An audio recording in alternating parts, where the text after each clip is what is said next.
What's going on, guys? Welcome back to the channel. Hope everyone's doing well. It has been way too long since we posted last, something like 2 weeks. I know it's absurd, I'm sorry. Fun video we have for today, something I've wanted to do for quite a while now, but we've kind of had to let it marinate on the East Coast trails. The trees and branches, those tight trails are giving us today's video because we have a ton of scratches in the Jeep that we need to remove. Of course, it's not going to be like this forever because we are getting the Jeep repainted, and if you've seen the paint, it is absolutely gorgeous, so make sure you check that video out. We're going to have some fun trying to remove some of these really deep scratches. We may not be able to get them all out, but we'll definitely make them look better. And if you're having the same problem, then hopefully this video helps you and gives you some ideas as to products and plans to use to attack your own rig, because I know there's a lot of people that like to drive something nice on the road and off the road, keep it looking good. So that's what we're gonna do today, and yeah, I think it's gonna be fun. We're gonna show you guys how to get out that stuff that you guys deal with on the trails. It's a love-hate relationship, but we're gonna walk you through the process and give you as much information as you can to tackle this on your own. Yep.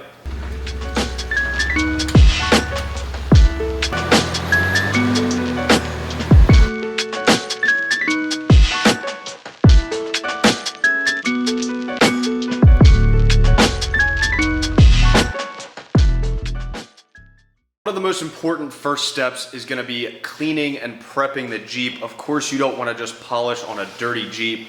So make sure your Jeep is clean. That means washing it, getting that loose debris off the surface.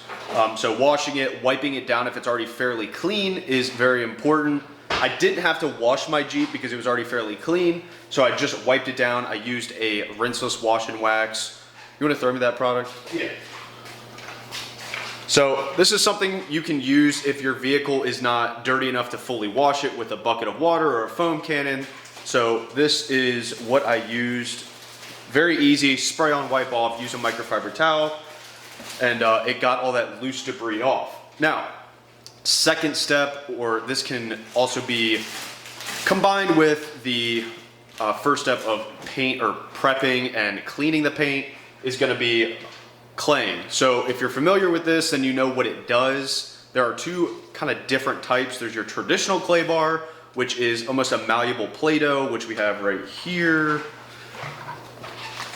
So some of you older guys might know what this is and you've used this before, but so will you younger guys if you've used that before too. But this is kind of the newest and latest technology. It is a synthetic clay pad. It's just a polymer, a lab-made version of a traditional clay bar, and this is a clay mitt, so you can imagine how much more surface area I'm going to be able to use and cover with something like this versus a little sand dollar sized clay patty.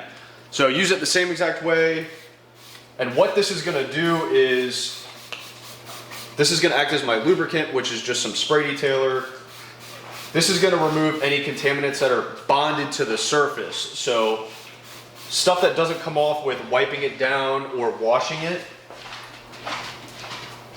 this is what that's going to remove. If you've ever felt a car that feels like sandpaper, I guarantee if you clay it, it would feel really smooth. And what it's doing is removing that contaminant that's bonded. So I'm just going to go over this entire panel and the rest of the Jeep, and that's it.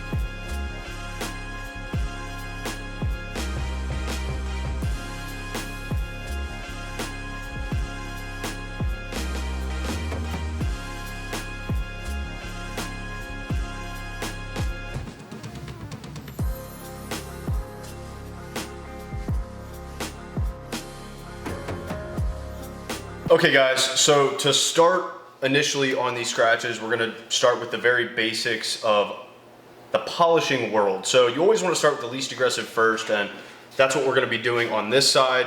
And then on some of the deeper scratches, like on the other side, that one real deep scratch, you're going to see us use something more aggressive, which is not as easy as using something like this. So this is our G9. We make this Gria's Garage. We have like 6 tools, right? Yeah. So, tools like this that are going to be for defect removal and paint correction. G9, this is one of our most popular tools. It's got a 9mm throw. That's what the 9 stands for. 6-inch backing plate, 6.5-inch pad. Very easy tool. It's our most popular, I think our best seller in terms of DAs. Yeah, without a doubt, for sure. So this is what we're going to start with, and we're going to start with a Boss orange correcting pad. Just a little bit thinner than your typical consumer-based pad, which would be a little bit thicker. This one's just going to be a little bit more aggressive, but orange foam pad and our orange correcting cream. We color coordinate everything to make it really simple for you guys. So orange pad, orange label. I don't want this to sound like a Gria's commercial, by the way. I just want to show you guys what we're using. In our opinion, this is not because we work for the company, but because this is what I think is the best. But this is just what we're going to be using to remove the scratches. Yeah, so. and I think it's good to break it down just so everybody understands Yeah. why we're using it and explaining what these different products are. Absolutely. So I don't want you guys to think I'm trying to sell you guys product and stuff like that. So I apologize if it's coming across like that. I just want to show you guys exactly what we're using and why we're using it.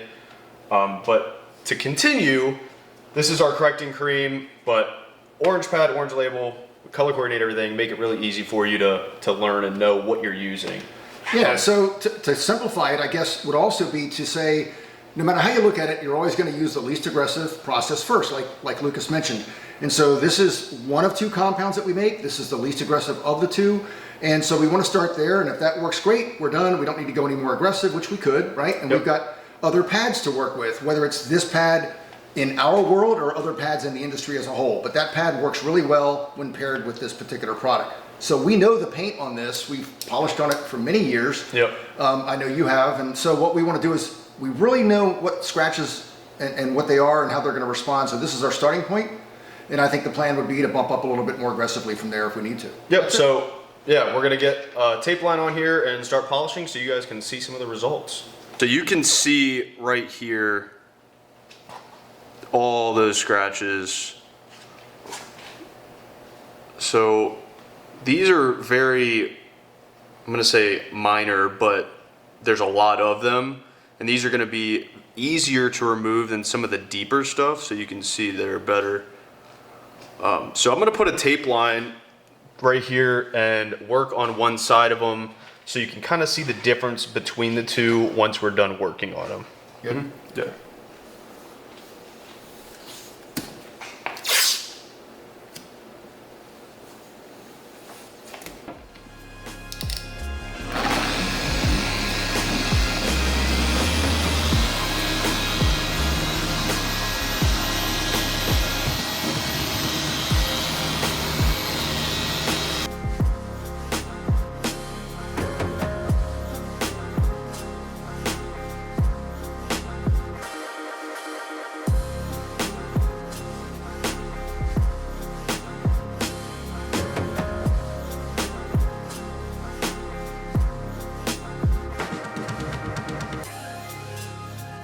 Okay, so we know, like my dad was saying, a lot about this paint because we worked on it a ton. So we know kind of the perfect combination for the scratches we're working on now. So I'm gonna take this off just to see what that one pass did for us. And see what we were able to achieve right there. So hopefully you guys can see that. Oh yeah, that's clear as day. That line going down right there. So this is what we worked on, and this is what we haven't touched yet. So I'd say we removed about 80% of them, and then you have that. So that's pretty good. That's definitely noticeable. Yeah. But super simple combination of orange correcting cream and our orange pad, and that's what we were able to achieve. There's no need to go up to anything more aggressive. I think if we just make a couple more passes on, or actually one more pass on this and then a couple on this to achieve the same level, then we would be good to go. But I'm gonna continue working on this and then move to the other side. So my dad's gonna use our G8, which is just a smaller tool, which we'll show you in a second here. It's got a 3-inch backing plate and it has the ability to go down to 2-inch. Here. Yeah. So this is it right here. It's got an 8mm throat. It's what the 8 in G8 stands for. So in spots like this, where I wasn't able to get full pad coverage and remove all the scratches, there was a little bit of haze left or scratches that I wasn't able to get fully. So he's gonna use that and get right there perfectly with that tool, whereas this is just gonna kind of go over that and get more of the broad spectrum, whereas that's gonna get some of the smaller details. So where he's gonna work on that, I'm gonna work on the rest of this panel, and we'll show you the result after. If you wanna pass me the...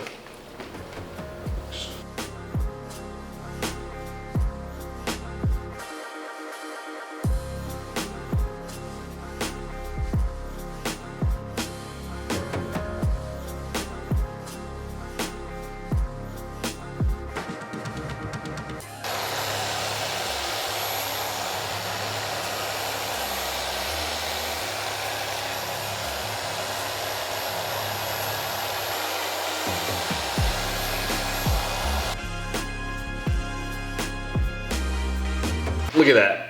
This is the next side we're gonna work on. This is the driver's side, but we're gonna try to focus a lot on this scratch right here. That was a pretty big branch, it looks like, that did that.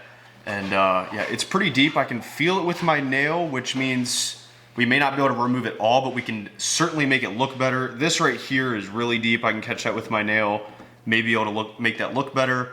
But yeah, we're gonna start tackling these scratches and see what we can do, but I'm expecting that we can definitely, hopefully, remove 90% of this one, if not just make it look better. Got this taped down, and my dad and I kind of decided that going to a microfiber, this is our microfiber foam pad, or foam cutting pad, right? Microfiber. Microfiber, but it's got the, what I meant is, it's got the foam interface, so it's not just foam, excuse me, it's not just microfiber right directly on the backing plate, so it's not as aggressive as that, but this is definitely gonna be more aggressive than the foam pad, which is what we're gonna need to work that out. So I'm gonna work on this side and then show you guys the result. And we're gonna continue to use the correcting cream, which I can always bump up if I need to.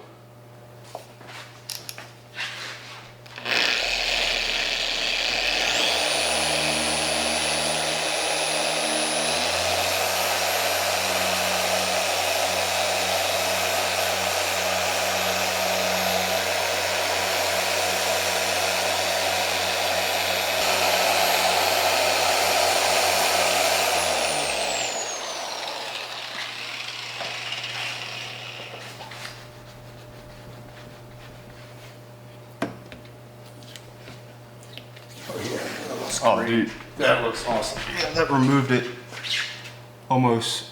You can tell right in there there's a little bit, but That's dude, 95%. yeah, I'm happy with that. You guys see that, right? So you can see exactly where we were working on it. This side right here, and now that is no longer there.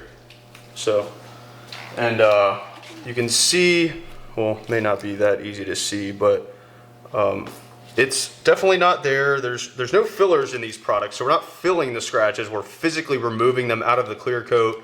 I can see it a little bit still in there, which means I can go right back over what I just did and still try to work some of that out. But I mean, that I am completely happy with. Again, this isn't a show rig, so. Yeah, and I don't know, we should probably mention that this is something that you guys can do on your own. Yeah. There's not an ever replenishing amount of paint on your vehicle, so when you go through these paint correction processes, you can only do so much over a given period of time. So just kind of weigh out those factors when you're out on those trails and you're going into the gnarly woods. Some of those scratches are going to be pretty deep, and like one or two of those may live in that paint forever, of course, till we get it repainted. But that's the sacrifice you make.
Alrighty guys, check that out.